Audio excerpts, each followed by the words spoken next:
100 Years of Solitude. 1. Many years later, as he faced the firing squad, Colonel Aureliano Buendia was to remember that distant afternoon when his father took him to discover ice.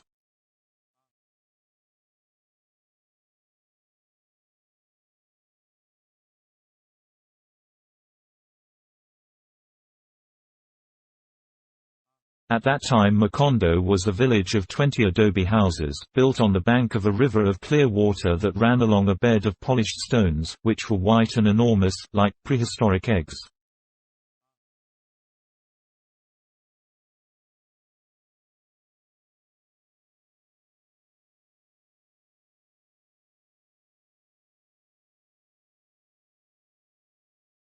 The world was so recent that many things lacked names, and in order to indicate them it was necessary to point.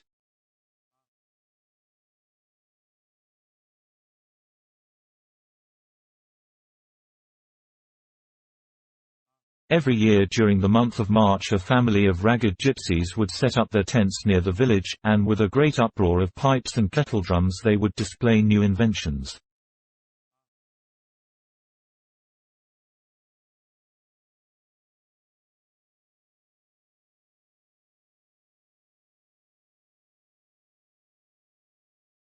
First they brought the magnet. A heavy gypsy with an untamed beard and sparrow hands, who introduced himself as Melquiades, put on a bold public demonstration of what he himself called the eighth wonder of the learned alchemists of Macedonia.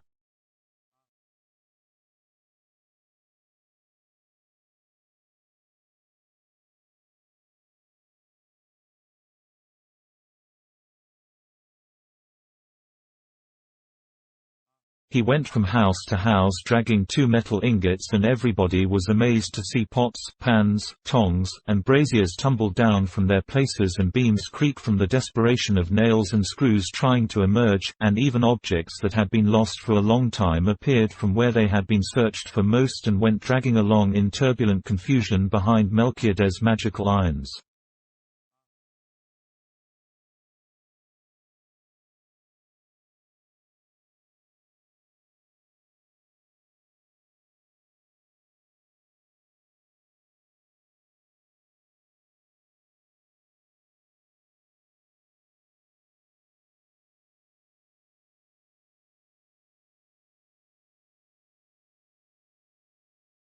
Things have a life of their own, the gypsy proclaimed with a harsh accent.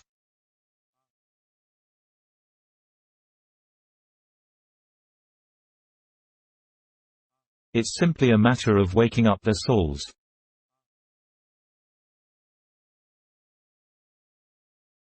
José Arcadio Buendia, whose unbridled imagination always went beyond the genius of nature and even beyond miracles and magic, thought that it would be possible to make use of that useless invention to extract gold from the bowels of the earth.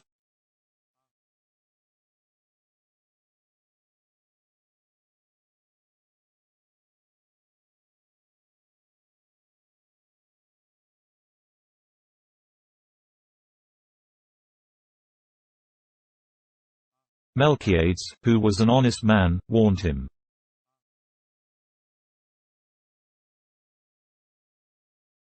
It won't work for that. But José Arcadio Buendia at that time did not believe in the honesty of gypsies, so he traded his mule and a pair of goats for the 2 magnetized ingots.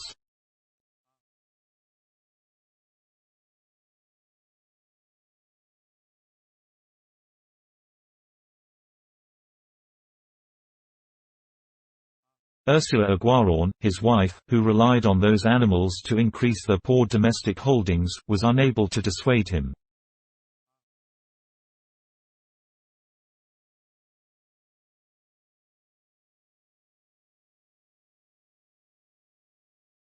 Very soon we'll have gold enough and more to pave the floors of the house, her husband replied.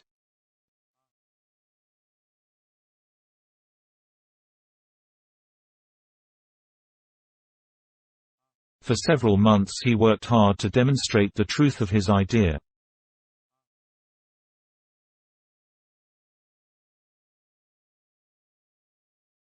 He explored every inch of the region, even the riverbed, dragging the 2 iron ingots along and reciting Melchiades' incantation aloud.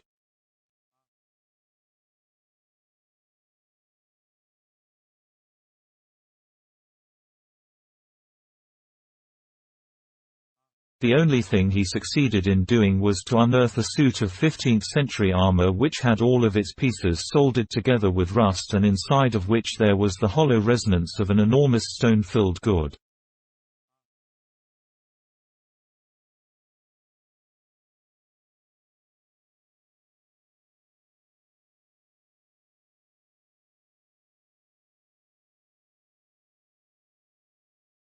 When José Arcadio Buendia and the 4 men of his expedition managed to take the armor apart, they found inside a calcified skeleton with a copper locket containing a woman's hair around its neck.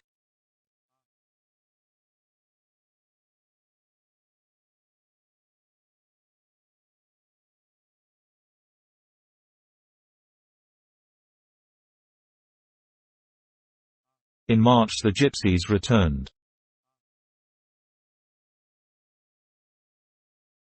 This time they brought a telescope and a magnifying glass the size of a drum, which they exhibited as the latest discovery of the Jews of Amsterdam.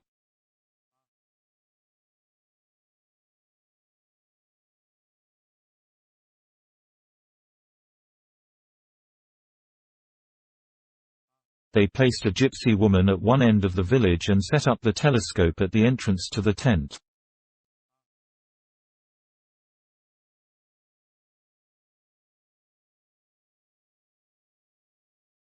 For the price of 5 reals, people could look into the telescope and see the gypsy woman an arm's length away.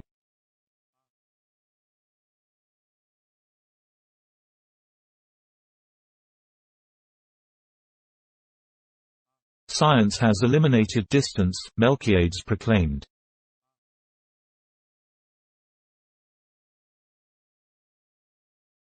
In a short time, man will be able to see what is happening in any place in the world without leaving his own house.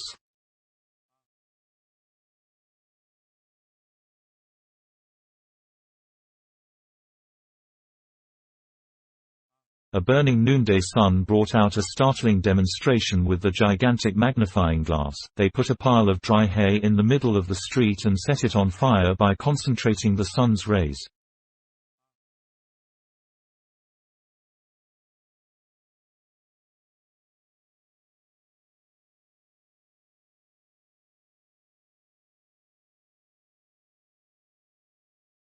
José Arcadio Buendia, who had still not been consoled for the failure of big magnets, conceived the idea of using that invention as a weapon of war.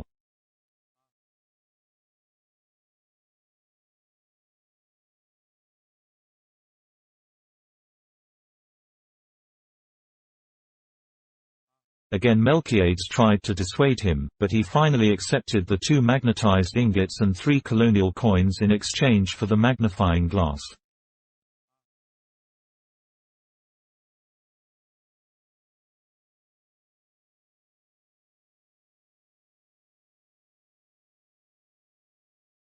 Ursula wept in consternation.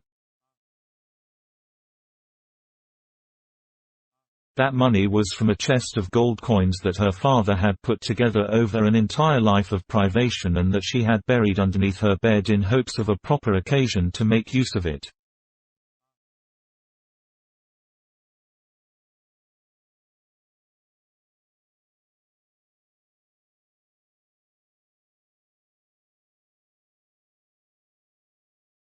José Arcadio Buendia made no attempt to console her, completely absorbed in his tactical experiments with the abnegation of a scientist and even at the risk of his own life.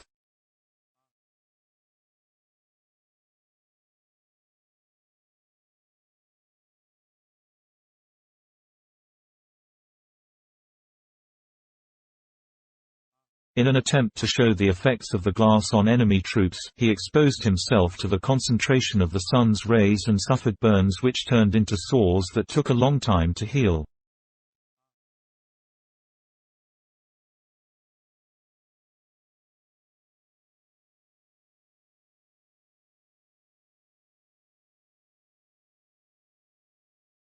over the protests of his wife, who was alarmed at such a dangerous invention. At one point he was ready to set the house on fire.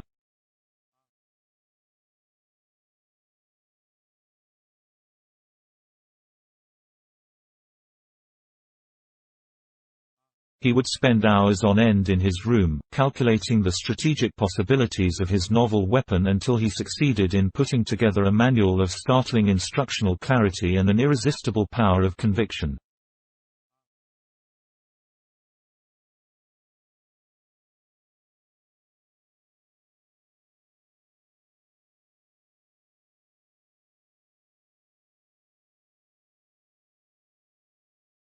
He sent it to the government, accompanied by numerous descriptions of his experiments and several pages of explanatory sketches, by a messenger who crossed the mountains, got lost in measureless swamps, forded stormy rivers, and was on the point of perishing under the lash of despair, plague, and wild beasts until he found a route that joined the one used by the mules that carried the mail.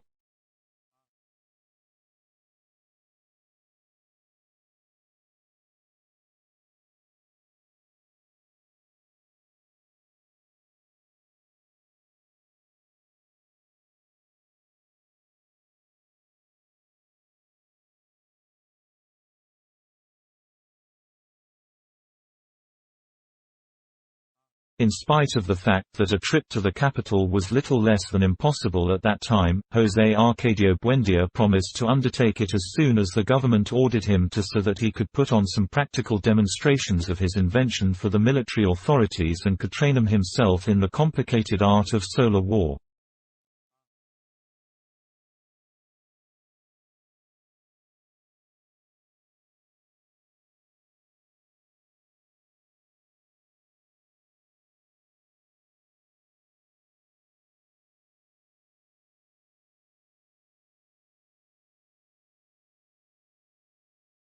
For several years he waited for an answer.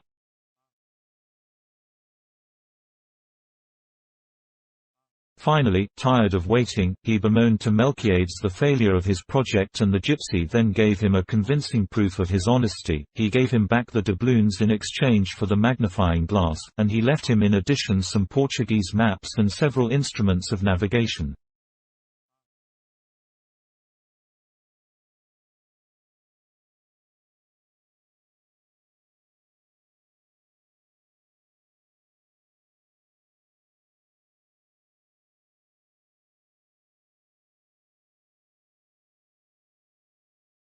In his own handwriting he set down a concise synthesis of the studies by monk Herman, which he left José Arcadio so that he would be able to make use of the astrolabe, the compass, and the sextant.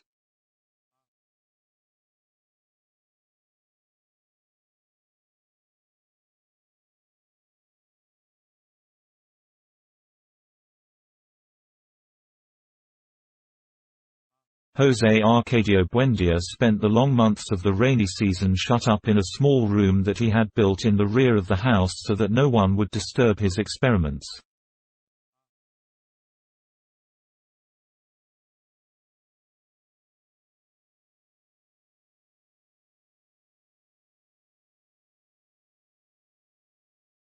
Having completely abandoned his domestic obligations, he spent entire nights in the courtyard watching the course of the stars, and he almost contracted sunstroke from trying to establish an exact method to ascertain noon.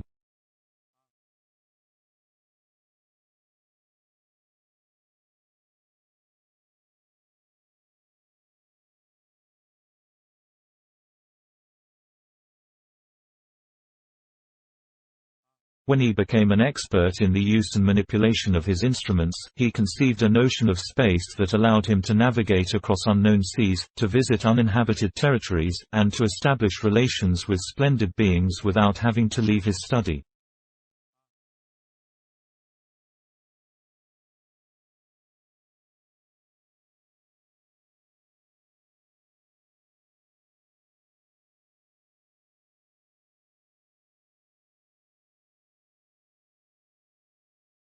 That was the period in which he acquired the habit of talking to himself, of walking through the house without paying attention to anyone, as Ursula and the children broke their backs in the garden, growing banana and caladium, cassava and yams, ahuyama roots and eggplants.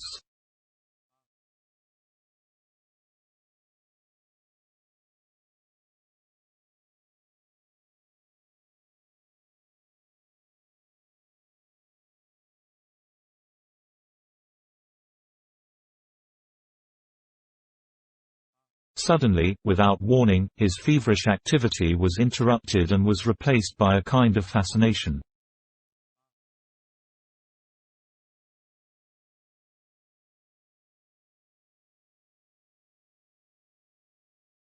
He spent several days as if he were bewitched, softly repeating to himself a string of fearful conjectures without giving credit to his own understanding.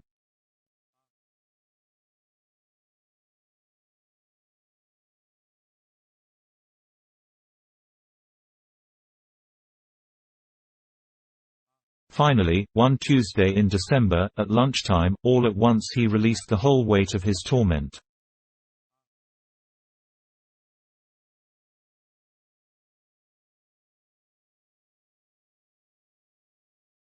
The children would remember for the rest of their lives the august solemnity with which their father, devastated by his prolonged vigil and by the wrath of his imagination, revealed his discovery to them.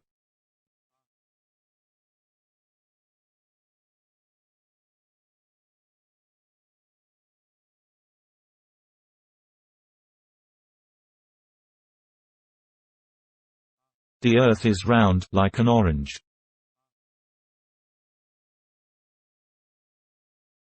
Ursula lost her patience. "If you have to go crazy, please go crazy all by yourself," she shouted.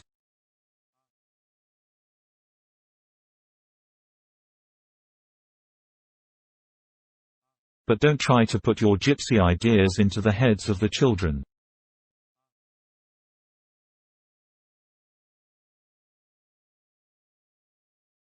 José Arcadio Buendia, impassive, did not let himself be frightened by the desperation of his wife, who, in a seizure of rage, mashed the astrolabe against the floor.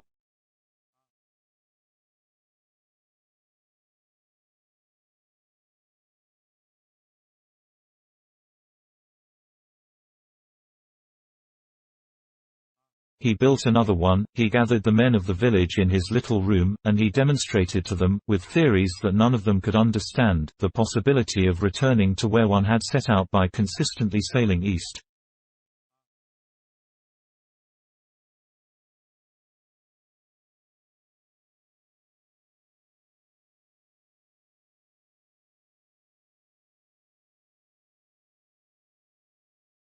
The whole village was convinced that José Arcadio Buendia had lost his reason, when Melquiades returned to set things straight.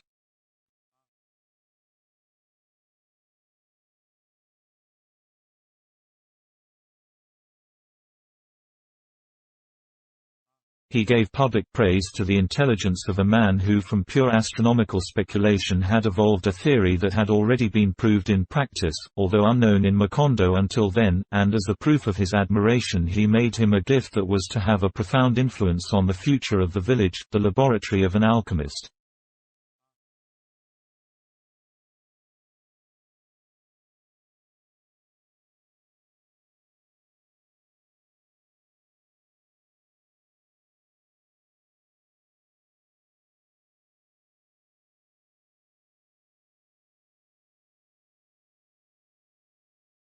By then Melquiades had aged with surprising rapidity.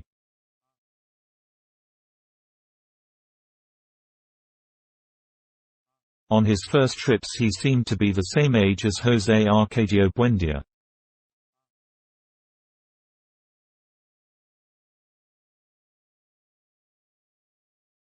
But while the latter had preserved his extraordinary strength, which permitted him to pull down a horse by grabbing its ears, the gypsy seemed to have been worn down by some tenacious illness.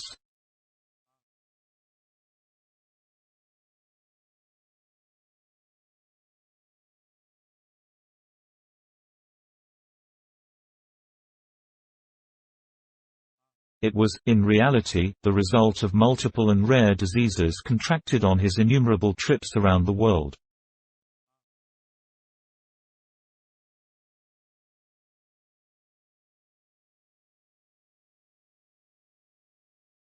According to what he himself said as he spoke to José Arcadio Buendia while helping him set up the laboratory, death followed him everywhere, sniffing at the cuffs of his pants, but never deciding to give him the final clutch of its claws.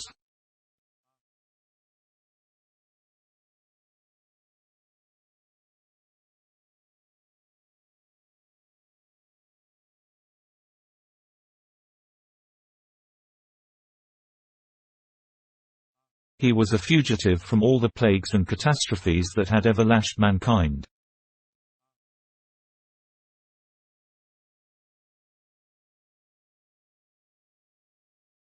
He had survived pellagra in Persia, scurvy in the Malayan archipelago, leprosy in Alexandria, beriberi in Japan, bubonic plague in Madagascar, an earthquake in Sicily, and a disastrous shipwreck in the Strait of Magellan.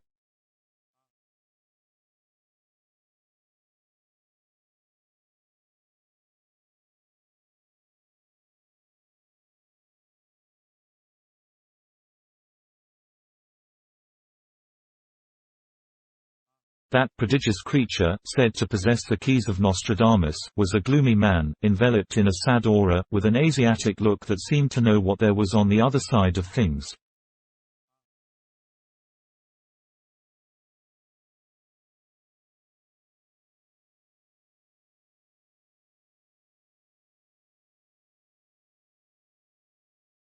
He wore a large black hat that looked like a raven with widespread wings, and a velvet vest across which the patina of the centuries had skated.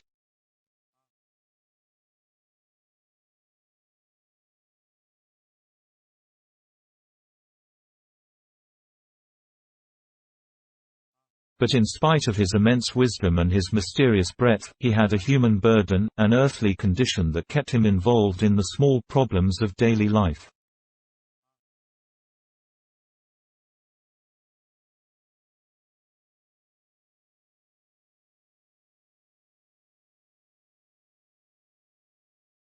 He would complain of the ailments of old age, he suffered from the most insignificant economic difficulties, and he had stopped laughing a long time back because scurvy had made his teeth drop out.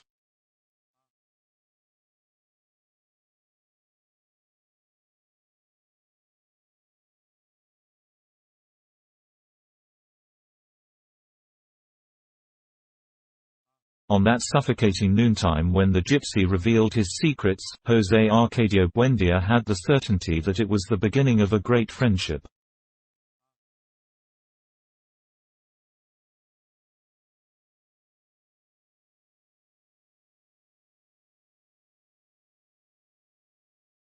The children were startled by his fantastic stories.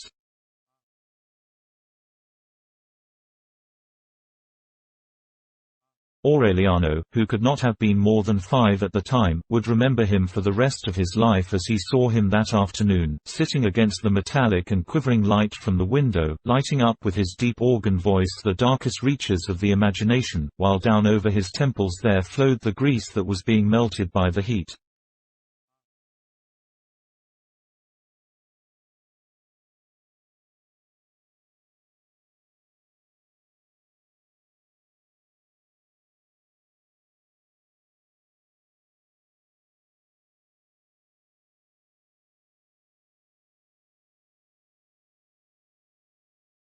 José Arcadio, his older brother, would pass on that wonderful image as a hereditary memory to all of his descendants.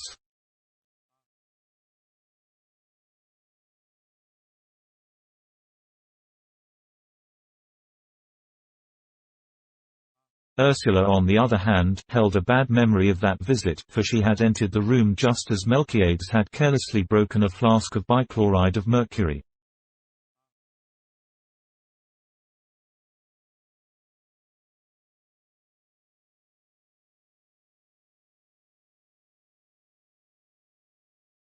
"It's the smell of the devil," she said.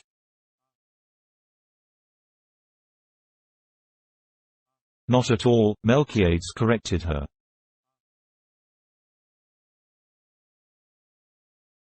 "It has been proven that the devil has sulfuric properties and this is just a little corrosive sublimate."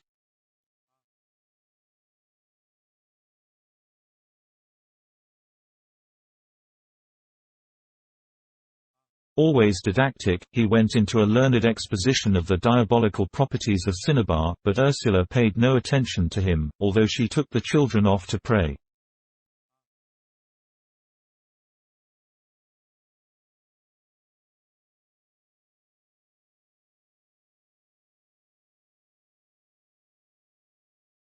That biting odor would stay forever in her mind, linked to the memory of Melquiades.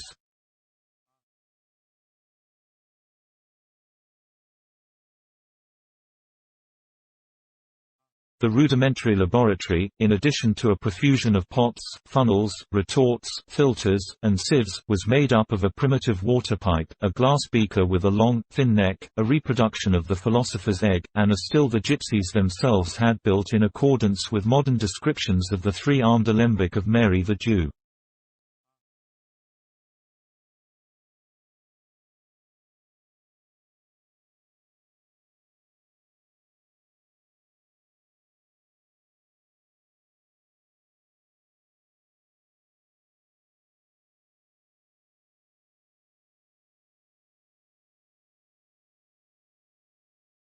Along with those items, Melquiades left samples of the 7 metals that corresponded to the 7 planets, the formulas of Moses and Zosimus for doubling the quantity of gold, and a set of notes and sketches concerning the processes of the great teaching that would permit those who could interpret them to undertake the manufacture of the philosopher's stone.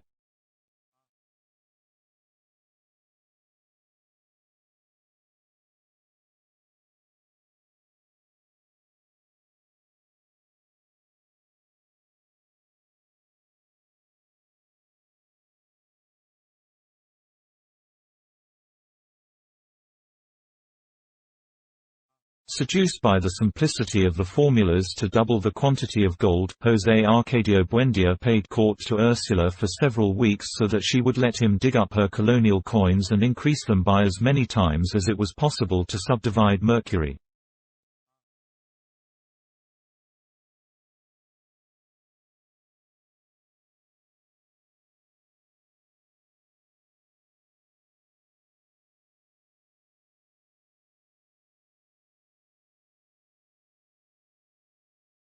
Ursula gave in, as always, to her husband's unyielding obstinacy.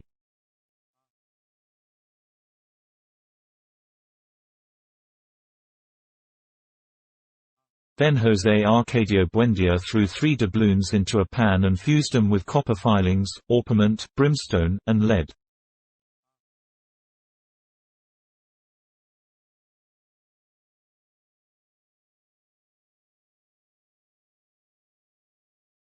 He put it all to boil in a pot of castor oil until he got a thick and pestilential syrup which was more like common caramel than valuable gold.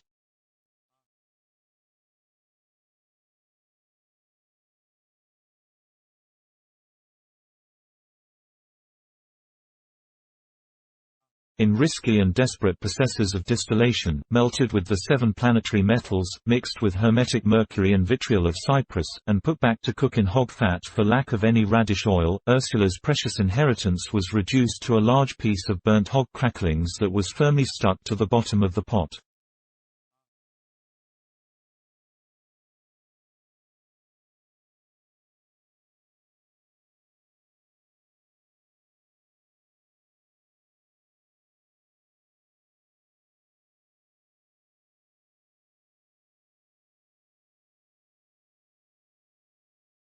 When the gypsies came back, Ursula had turned the whole population of the village against them.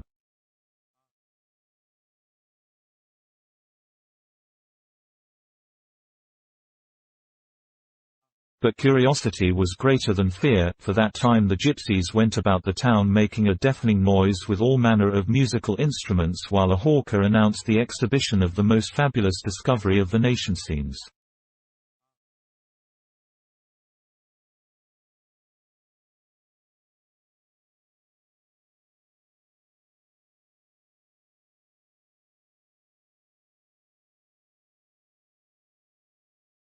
So that everyone went to the tent, and by paying 1 cent they saw a youthful Melquiades, recovered, unwrinkled, with a new and flashing set of teeth.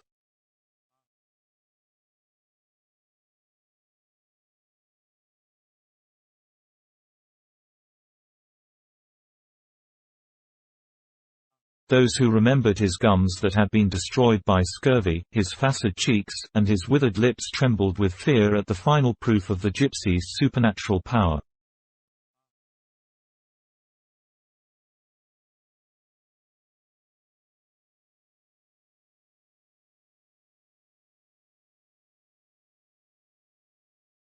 The fear turned into panic when Melquiades took out his teeth, intact, encased in their gums, and showed them to the audience for an instant, a fleeting instant in which he went back to being the same decrepit man of years past, and put them back again and smiled once more with the full control of his restored youth.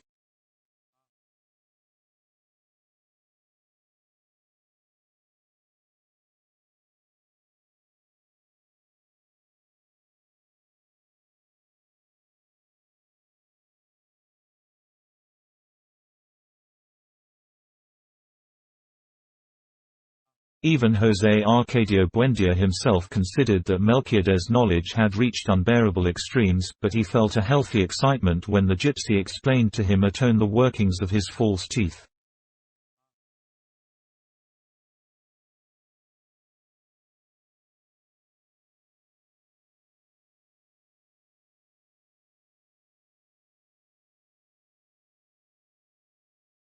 It seemed so simple and so prodigious at the same time that overnight he lost all interest in his experiments in alchemy.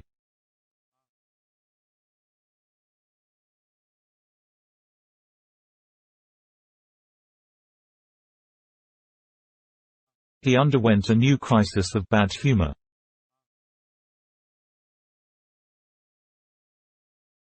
He did not go back to eating regularly, and he would spend the day walking through the house.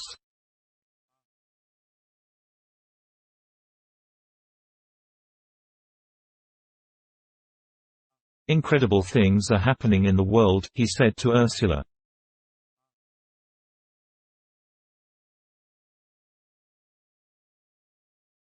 "Right there across the river there are all kinds of magical instruments while we keep on living like donkeys."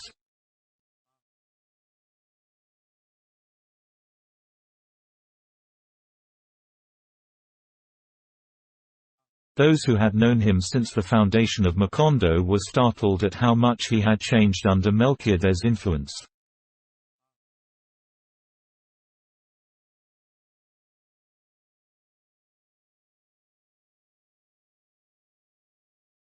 At first José Arcadio Buendia had been a kind of youthful patriarch who would give instructions for planting and advice for the raising of children and animals, and who collaborated with everyone, even in the physical work, for the welfare of the community.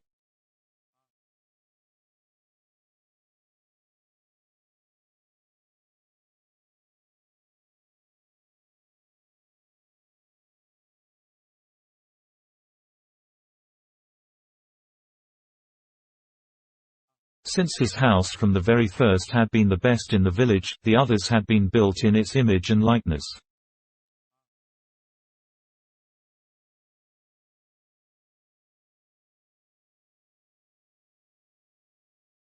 It had a small, well-lighted living roost, a dining room in the shape of a terrace with gaily colored flowers, 2 bedrooms, a courtyard with a gigantic chestnut tree, a well-kept garden, and a corral where goats, pigs, and hens lived in peaceful communion.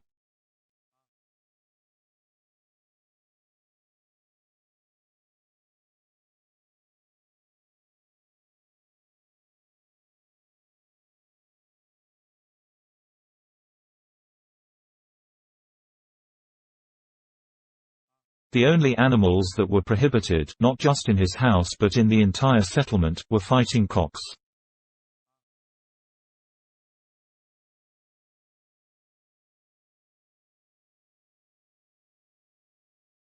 Ursula's capacity for work was the same as that of her husband.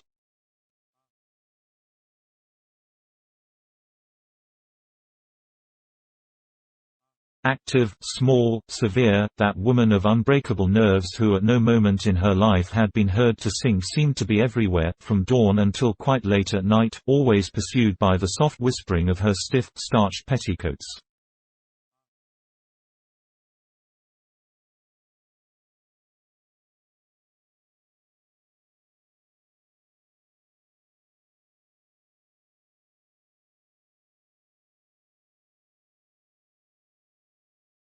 Thanks to her the floors of tamped earth, the unwhitewashed mud walls, the rustic, wooden furniture they had built themselves were always clean, and the old chests where they kept their clothes exhaled the warm smell of basil.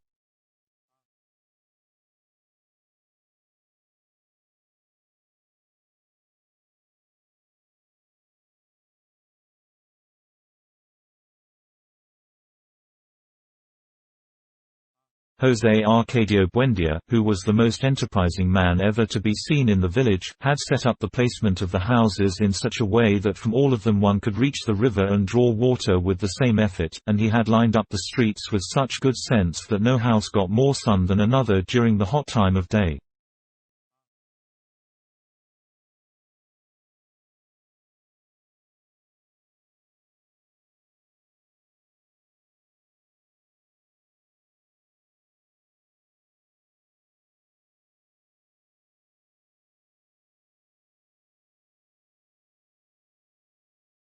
Within a few years Macondo was a village that was more orderly and hard-working than any known until then by its 300 inhabitants.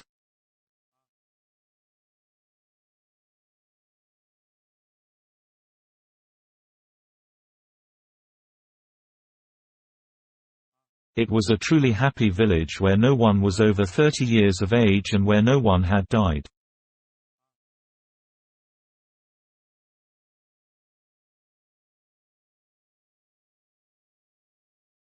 Since the time of its founding, José Arcadio Buendia had built traps and cages.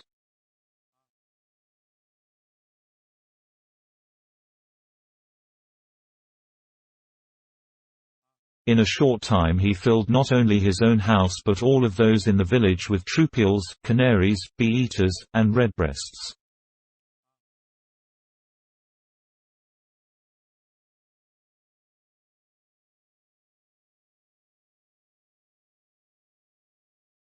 The concert of so many different birds became so disturbing that Ursula would plug her ears with beeswax so as not to lose her sense of reality.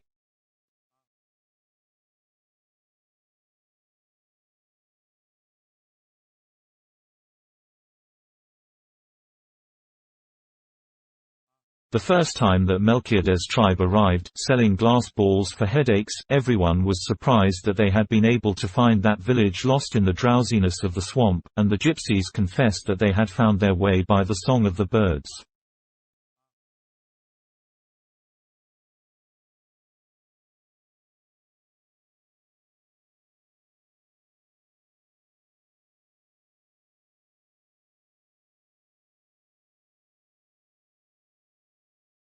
That spirit of social initiative disappeared in a short time, pulled away by the fever of the magnets, the astronomical calculations, the dreams of transmutation, and the urge to discover the wonders of the world.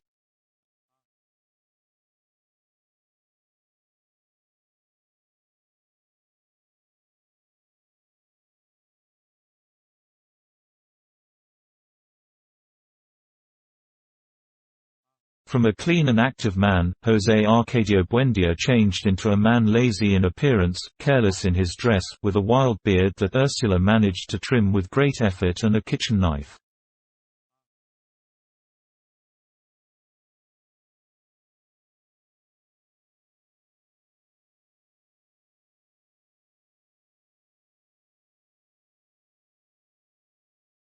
There were many who considered him the victim of some strange spell.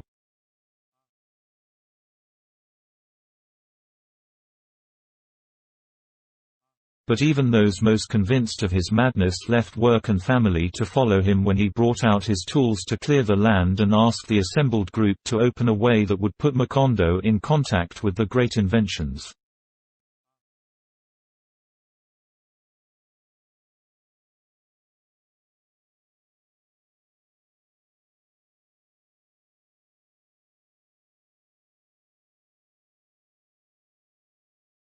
José Arcadio Buendia was completely ignorant of the geography of the region.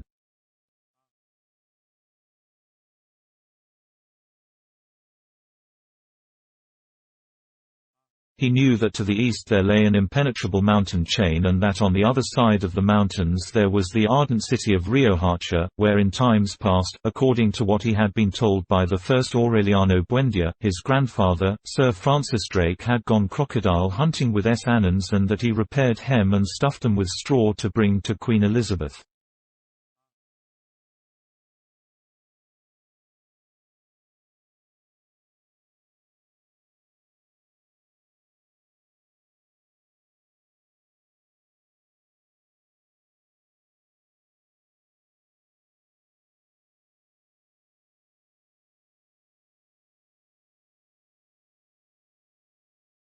In his youth, José Arcadio Buendia and his men, with wives and children, animals and all kinds of domestic implements, had crossed the mountains in search of an outlet to the sea, and after 26 months they gave up the expedition and founded Macondo, so they would not have to go back.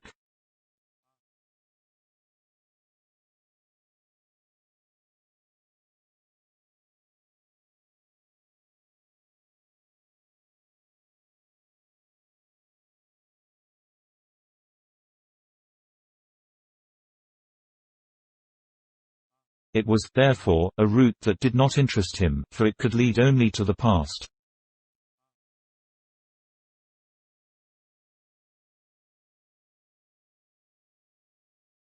To the south lay the swamps, covered with an eternal vegetable scum, and the whole vast universe of the Great Swamp, which, according to what the gypsies said, had no limits.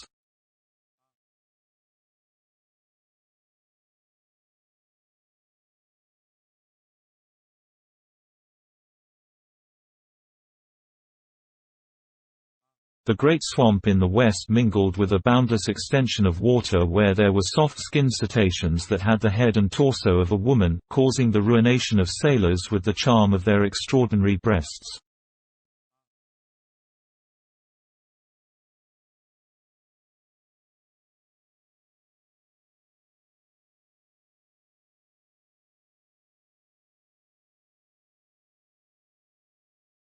The gypsies sailed along that route for 6 months before they reached the strip of land over which the mules that carried the mail passed.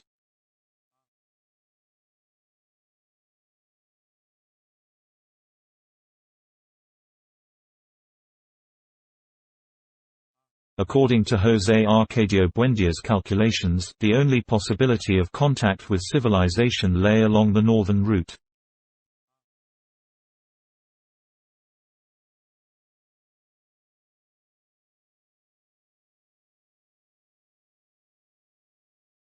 So he handed out clearing tools and hunting weapons to the same men who had been with him during the founding of Macondo.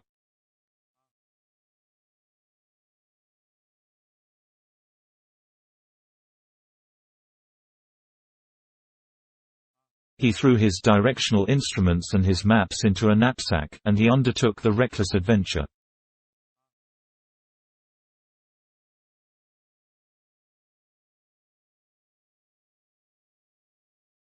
During the first days they did not come across any appreciable obstacle.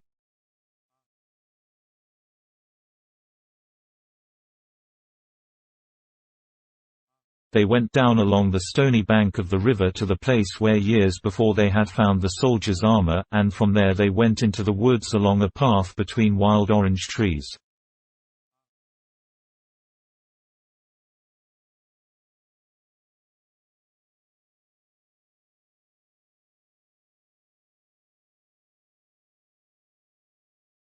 At the end of the first week they killed and roasted a deer, but they agreed to eat only half of it and salt the rest for the days that lay ahead.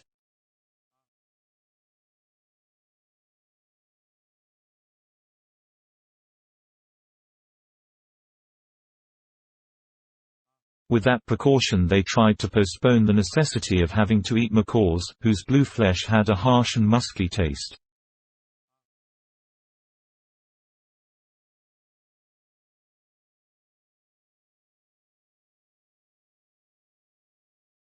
Then, for more than 10 days, they did not see the sun again.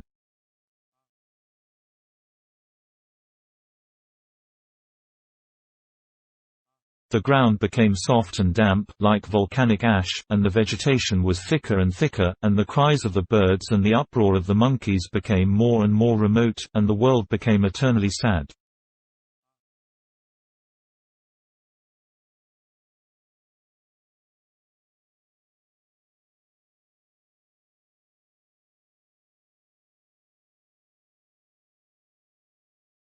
The men on the expedition felt overwhelmed by the most ancient memories in that paradise of dampness and silence, going back to before original sin, as their boots sank into pools of steaming oil and their machetes destroyed bloody lilies and golden salamanders.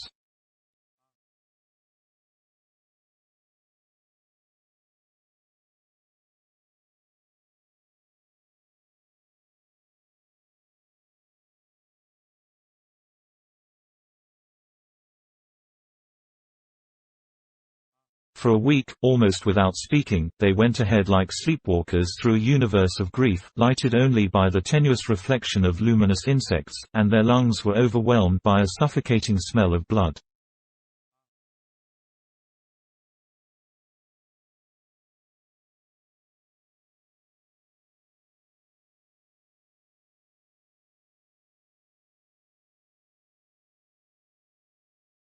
They could not return because the strip that they were opening as they went along would soon close up with a new vegetation that almost seemed to grow before their eyes.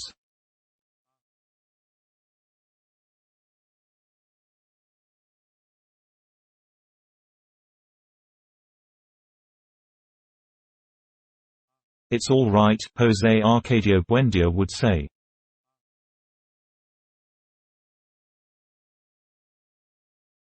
The main thing is not to lose our bearings.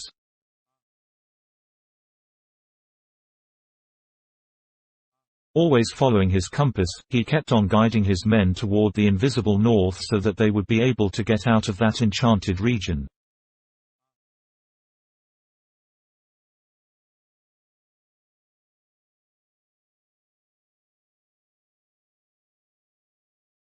It was a thick night, starless, but the darkness was becoming impregnated with a fresh and clear air.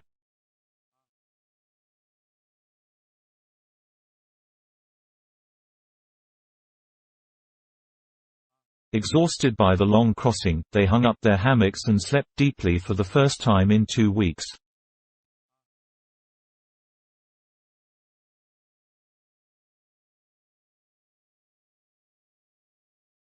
When they woke up, with the sun already high in the sky, they were speechless with fascination.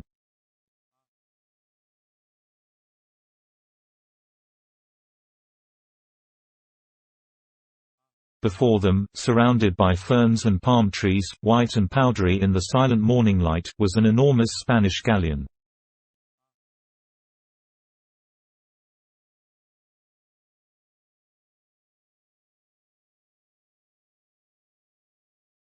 Tilted slightly to the starboard, it had hanging from its intact masts the dirty rags of its sails in the midst of its rigging, which was adorned with orchids.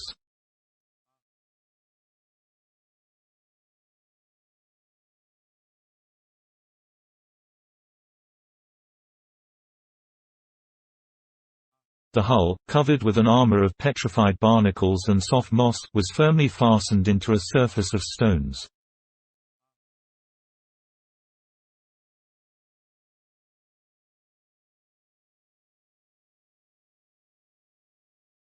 The whole structure seemed to occupy its own space, one of solitude and oblivion, protected from the vices of time and the habits of the birds.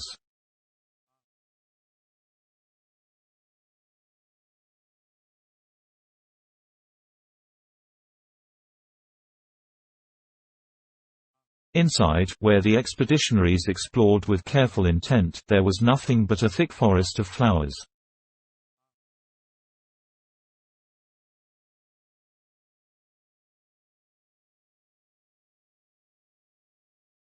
The discovery of the galleon, an indication of the proximity of the sea, broke José Arcadio Buendia's drive.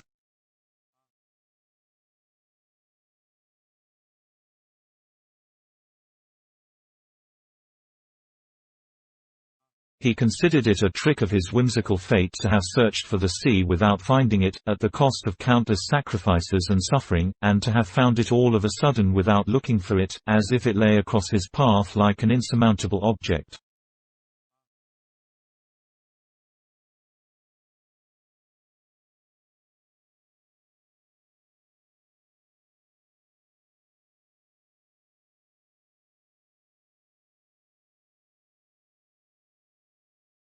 Many years later Colonel Aureliano Buendia crossed the region again, when it was already a regular mail route, and the only part of the ship he found was its burned-out frame in the midst of a field of poppies.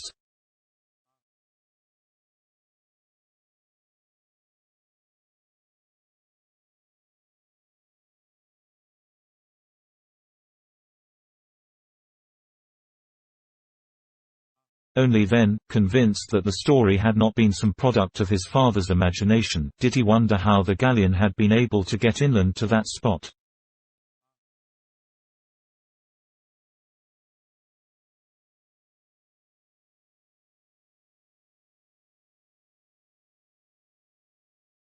But José Arcadio Buendia did not concern himself with that when he found the sea after another 4 days' journey from the galleon.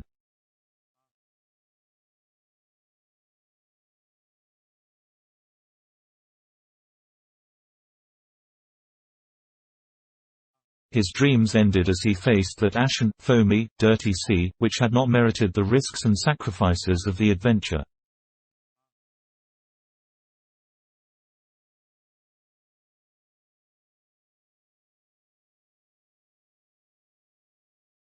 "God damn it," he shouted. Macondo is surrounded by water on all sides.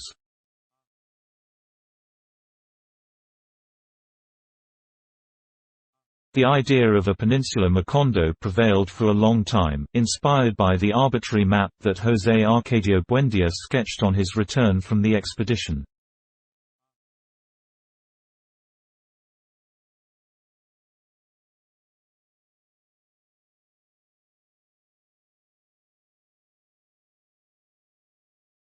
He drew it in rage, evilly, exaggerating the difficulties of communication, as if to punish himself for the absolute lack of sense with which he had chosen the place.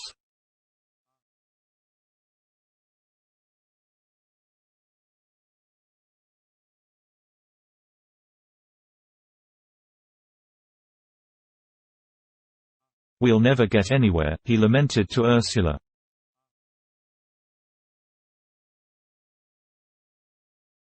"We're going to rot our lives away here without receiving the benefits of science."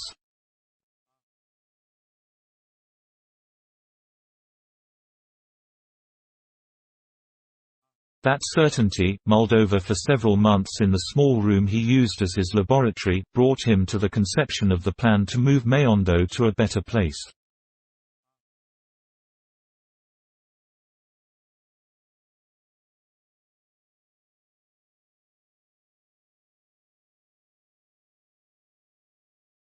But that time Ursula had anticipated his feverish designs.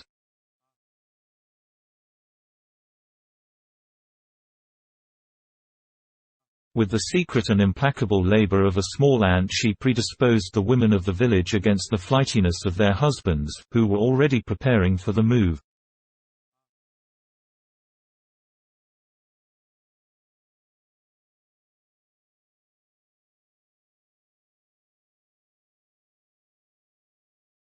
José Arcadio Buendia did not know at what moment or because of what adverse forces his plan had become enveloped in a web of pretexts, disappointments, and evasions until it turned into nothing but an illusion.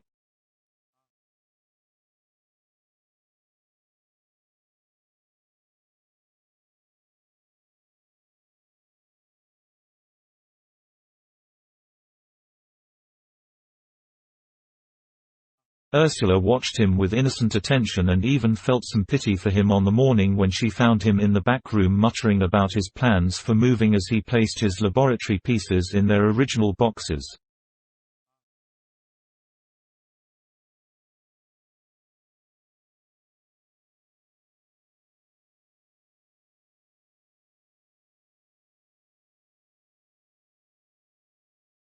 She let him finish. She let him nail up the boxes and put his initials on them with an inked brush, without reproaching him, but knowing now that he knew, because she had heard him say so in his soft monologues, that the men of the village would not back him up in his undertaking.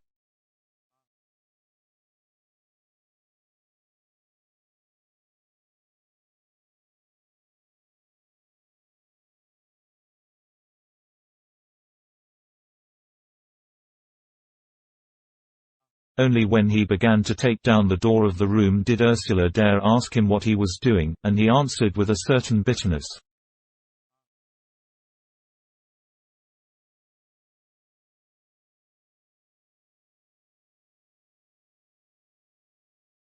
"Since no one wants to leave, we'll leave all by ourselves."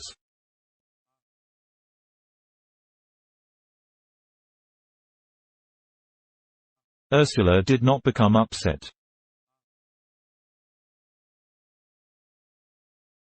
"We will not leave," she said. "We will stay here, because we have had a son here."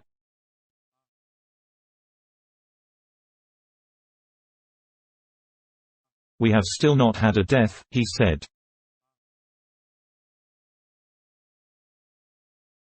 A person does not belong to a place until there is someone dead under the ground.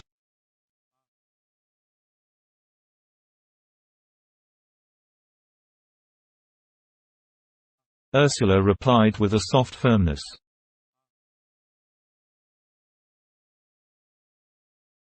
"If I have to die for the rest of you to stay here, I will die."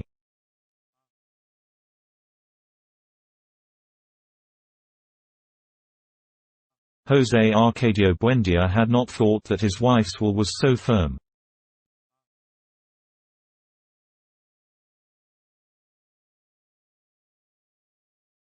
He tried to seduce her with the charm of his fantasy, with the promise of a prodigious world where all one had to do was sprinkle some magic liquid on the ground and the plants would bear fruit whenever a man wished, and where all manner of instruments against pain were sold at bargain prices.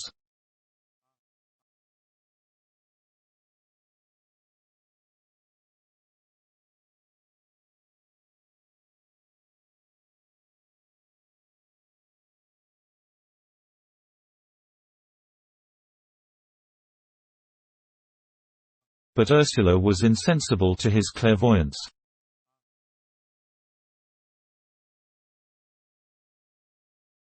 "Instead of going around thinking about your crazy inventions, you should be worrying about your sons," she replied.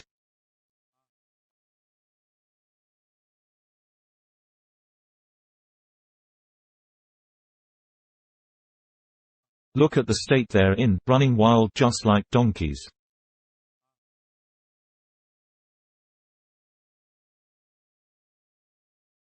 José Arcadio Buendia took his wife's words literally.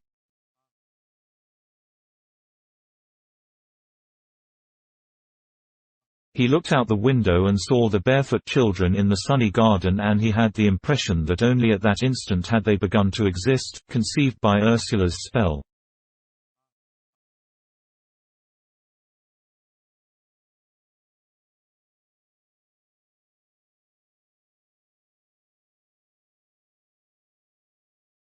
Something occurred inside of him then, something mysterious and definitive that uprooted him from his own time and carried him adrift through an unexplored region of his memory.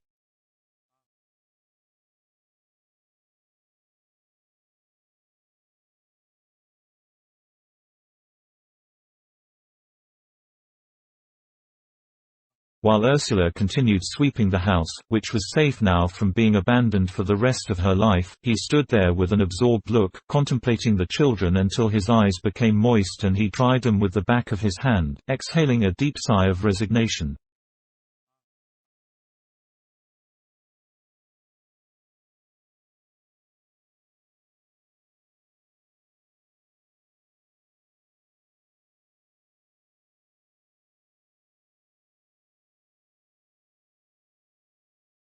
"All right," he said.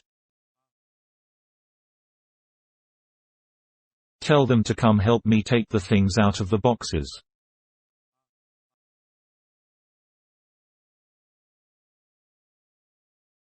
José Arcadio, the older of the children, was 14.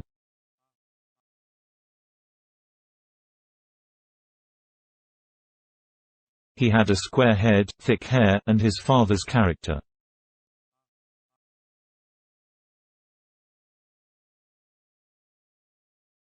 Although he had the same impulse for growth and physical strength, it was early evident that he lacked imagination.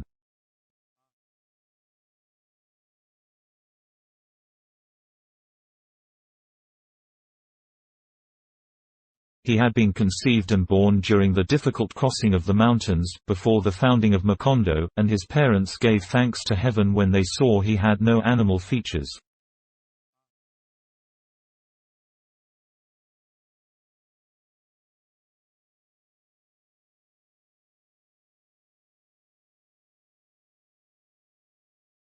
Aureliano, the first human being to be born in Macondo, would be 6 years old in March.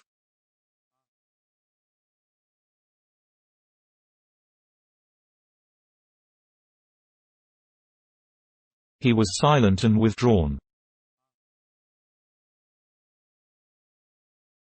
He had wept in his mother's womb and had been born with his eyes open.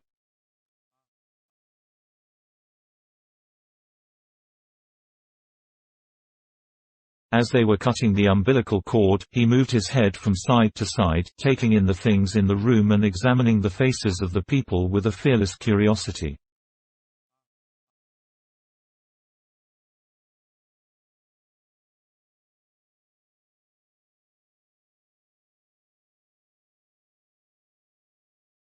Then, indifferent to those who came close to look at him, he kept his attention concentrated on the palm roof, which looked as if it were about to collapse under the tremendous pressure of the rain.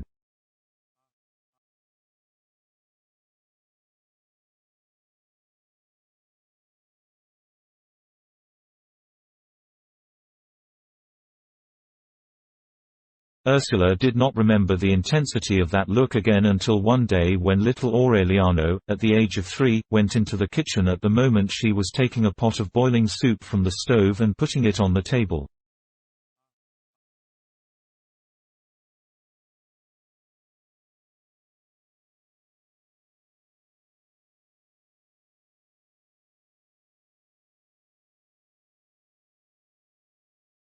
The child, perplexed, said from the doorway,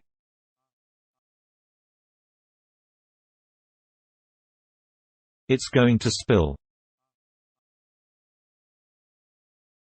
The pot was firmly placed in the center of the table, but just as soon as the child made his announcement, it began an unmistakable movement toward the edge, as if impelled by some inner dynamism, and it fell and broke on the floor.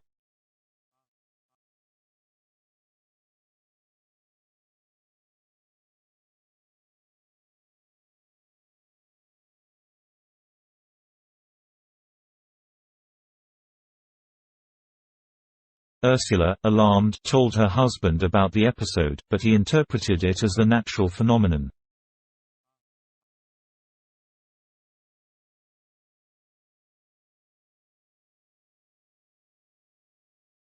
That was the way he always was, alien to the existence of his sons, partly because he considered childhood as a period of mental insufficiency, and partly because he was always too absorbed in his fantastic speculations.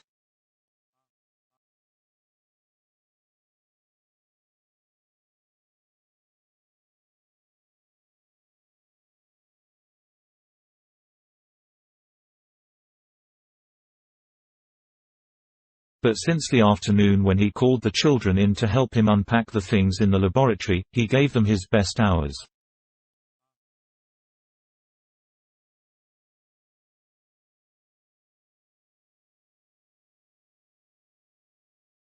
In the small separate room, where the walls were gradually being covered by strange maps and fabulous drawings, he taught them to read and write and do sums, and he spoke to them about the wonders of the world, not only where his learning had extended, but forcing the limits of his imagination to extremes.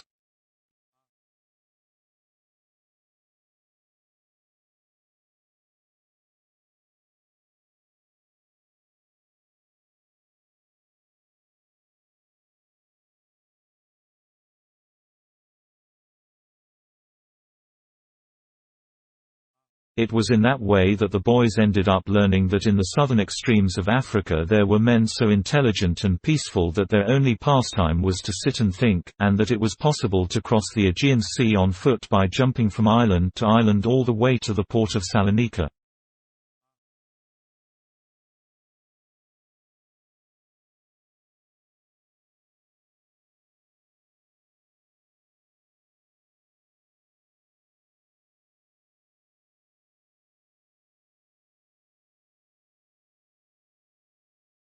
Those hallucinating sessions remained printed on the memories of the boys in such a way that many years later, a second before the regular army officer gave the firing squad the command to fire, Colonel Aureliano Buendia saw once more that warm March afternoon on which his father had interrupted the lesson in physics and stood fascinated, with his hand in the air and his eyes motionless, listening to the distant pipes, drums, and jingles of the gypsies, who were coming to the village once more, announcing the latest and most startling discovery of the sages of Memphis.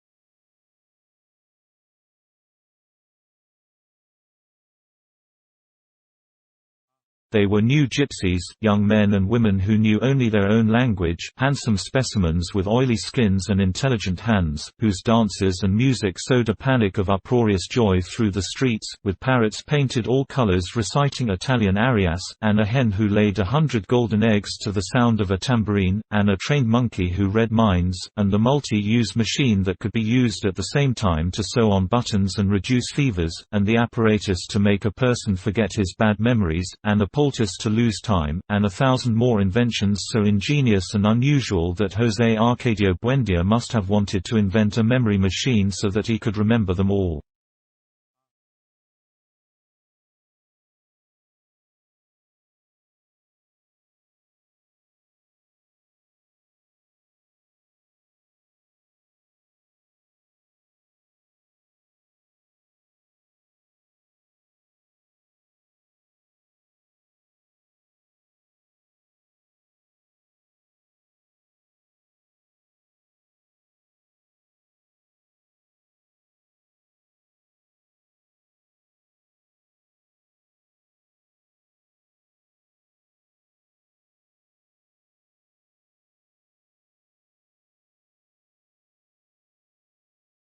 In an instant they transformed the village.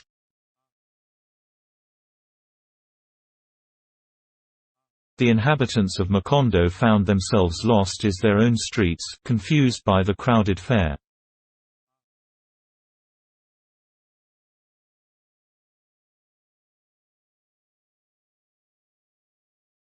Holding a child by each hand so as not to lose them in the tumult, bumping into acrobats with gold-capped teeth and jugglers with 6 arms, suffocated by the mingled breath of manure and sandals that the crowd exhaled, José Arcadio Buendia went about everywhere like a madman, looking for Melquiades so that he could reveal to him the infinite secrets of that fabulous nightmare.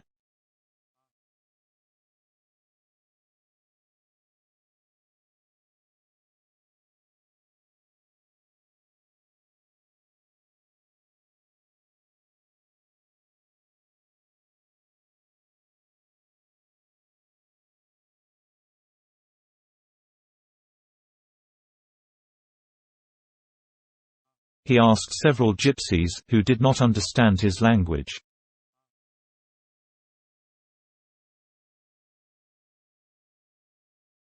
Finally he reached the place where Melquiades used to set up his tent, and he found a taciturn Armenian who in Spanish was hawking a siroc to make oneself invisible.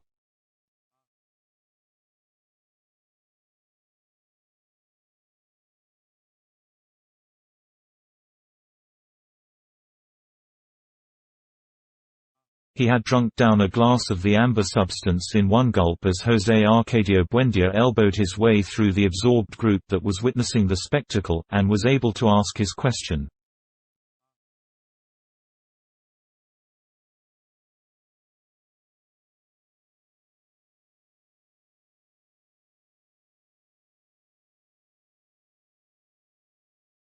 The gypsy wrapped him in the frightful climate of his look before he turned into a puddle of pestilential and smoking pitch over which the echo of his reply still floated: "Melquiades is dead."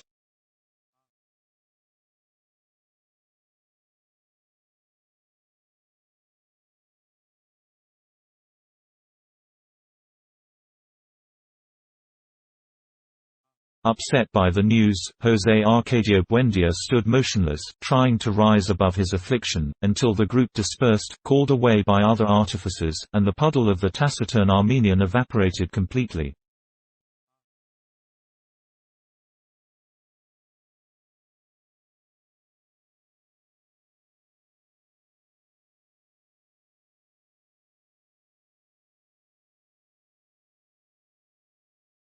Other gypsies confirmed later on that Melquiades had in fact succumbed to the fever on the beach at Singapore, and that his body had been thrown into the deepest part of the Java Sea.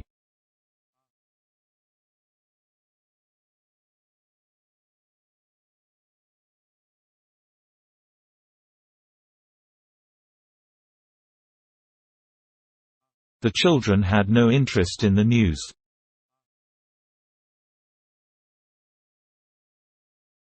They insisted that their father take them to see the overwhelming novelty of the sages of Memphis that was being advertised at the entrance of a tent that, according to what was said, had belonged to King Solomon.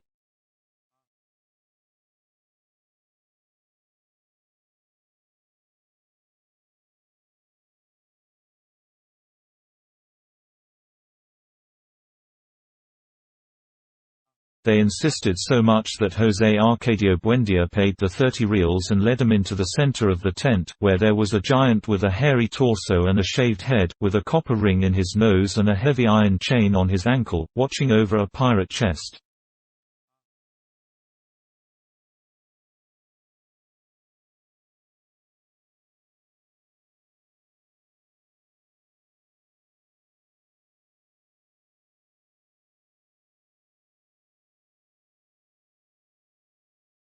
When it was opened by the giant, the chest gave off a glacial exhalation.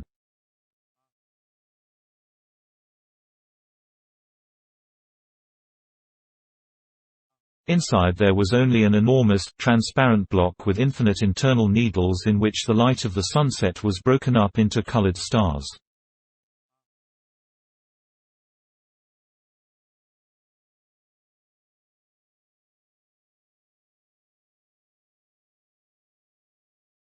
Disconcerted, knowing that the children were waiting for an immediate explanation, José Arcadio Buendia ventured a murmur.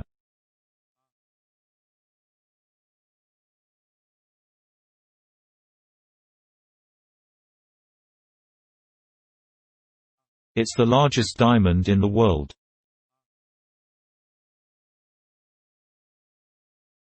No, the gypsy countered.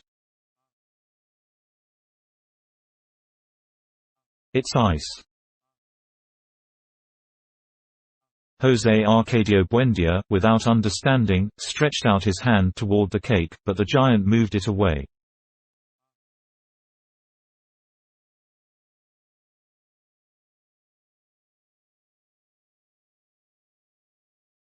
"5 reals more to touch it," he said.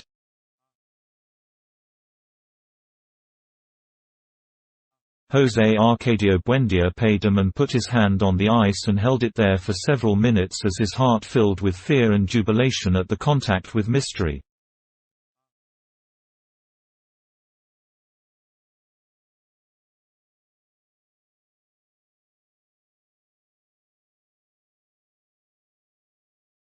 Without knowing what to say, he paid 10 reals more so that his sons could have that prodigious experience.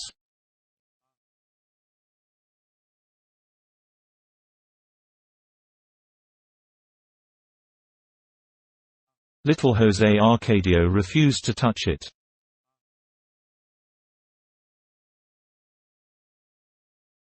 Aureliano, on the other hand, took a step forward and put his hand on it, withdrawing it immediately.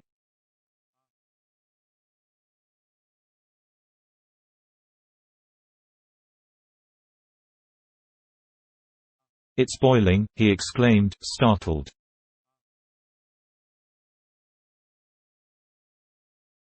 But his father paid no attention to him.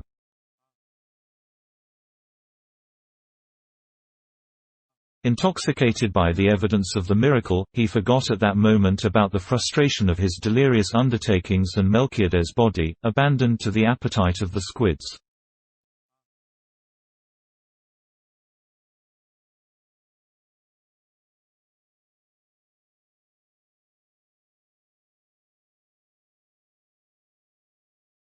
He paid another 5 reals and with his hand on the cake, as if giving testimony on the Holy Scriptures, he exclaimed,